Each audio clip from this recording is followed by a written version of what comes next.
Good afternoon my student. आज हम अलंकार की पुनरावृत्ति करेंगे। हमने ये चैप्टर पढ़ा था, लेकिन आज हम इसे दोबारा से समझेंगे। आज हम इसे संक्षिप्त रूप में समझेंगे। हमने अलंकार के अर्थ को समझना है और इसकी परिभाषा अपने आप समझ में आ जाएगी। अलम का अर्थ होता है शोभा और कार का अर्थ होता है करना, अर्थात जो काव्य की शोभा बढ़ाने वाले तत्व हैं। काव्य की शोभा किस तरह बढ़ती है? अलंकारों से। और काव्य की शोभा कौन बढ़ाते हैं? अलंकार। अलम का अर्थ होता है शोभा और कार का अर्थ होता है करना।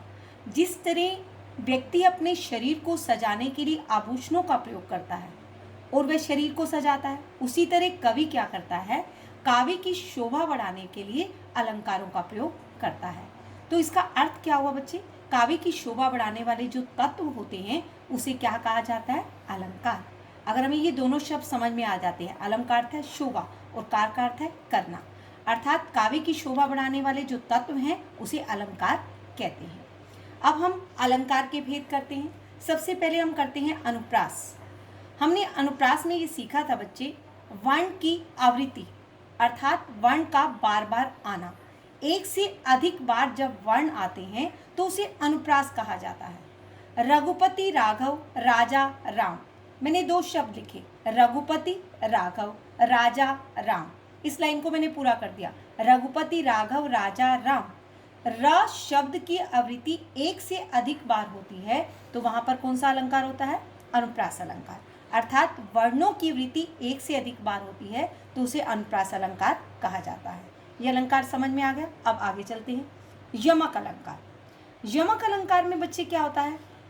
जो दो शब्द होते हैं, जैसे मैंने लिखा काली घटा का घमंड घटा, ये घटा और घटा दो बार है, लेकिन इन दोनों शब्दों का अर्थ जो है दोनों बार अलग अलग है। काली घटा का घमंड घटा, काली घटाएं, एक घटा का अर्थ है घटाएं और एक घमंड घटा, घटा का अर्थ है कम होना। अर्थात दो शब्द हैं और दोनों शब्द के अर्थ जो हैं वो भिन्न भिन्न हैं। जिस पंक्ति के अंदर दो शब्द एक जैसे आ जाए और उनका अर्थ अलग अलग हो तो वहां पर कौन सा अलंकार होता है? यमक अलंकार। इसलिए काली घटा का घमंड घटा, इसमें दोनों शब्द एक जैसे आए लेकिन अर्थ जो है अलग अलग है, इसलिए कौन सा अलंकार हुआ? यमक अलंकार। अब अगला अलंकार करते हैं, श्लेष अलंकार। श्लेष अलंकार का अर्थ होता है बच्चे चिपकना। यहां पर क्या होता है बच्चे? एक शब्द होता है लेकिन एक ही बार आता है, लेकिन उसके अर्थ जो है अलग अलग होते हैं। इसमें दो शब्द थे बच्चे, इसलिए मैंने इनको साथ साथ लिखा है ताकि आपको समझ में आ जाए। इसमें दो शब्द थे लेकिन इसका अर्थ अलग अलग था। इसमें एक ही शब्द होगा लेकिन उसके अर्थ जो है अलग अलग होंगे। अब हम उदाहरण के द्वारा समझते हैं। रहीमन पानी राखिए बिन पानी सब सून, पानी गए न उबरे मोती मानुष चून। अब यहाँ पर रहीमदास जी कहते हैं कि पानी को संभाल कर रखना चाहिए, उसके बिना सब कुछ सूना है। यहाँ पर जो पानी है यहाँ पर आत्मसम्मान के रूप में प्रयोग किया गया है। यहाँ पर पानी जो है इम्पोर्टेंट है, महत्वपूर्ण है, उसे संभाल कर रखना चाहिए, लेकिन यहाँ पर पानी जो है मनुष्य के आत्मसम्मान के साथ जोड़ा गया है। अगर व्यक्ति का आत्मसम्मान नहीं रहता तो व्यक्ति जीवित नहीं रह सकता। पानी गए ना उबरे, अगर व्यक्ति का आत्मसम्मान नहीं रहता तो वह उबर नहीं सकता, अर्थात उसका विकास संभव नहीं होता है। यहाँ पर मोती के बिना जो है उसकी चमक जो है अधूरी है। मोती है, अगर उसकी चमक उसके साथ नहीं है तो मोती अधूरा है। अर्थात यहाँ पर पानी को मोती के साथ जोड़ा गया और मनुष्य को पानी के साथ जोड़ा गया और चून को आटे के साथ जोड़ा गया।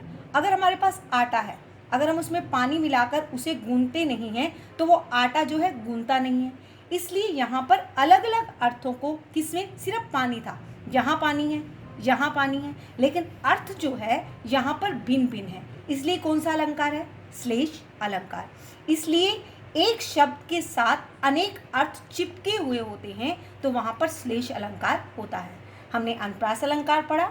अनुप्रास में वर्ण की आवृत्ति बार बार होती है तो अनुप्रास अलंकार होता है। यमक में दो शब्द होते हैं लेकिन दोनों शब्दों का अर्थ अलग अलग होता है। श्लेष में एक ही शब्द होता है लेकिन उसके अर्थ भिन्न भिन्न होते हैं। अब आपको ये तीनों अलंकार समझ में आ गए होंगे। अब हम आगे अलंकार करते हैं। Thank you.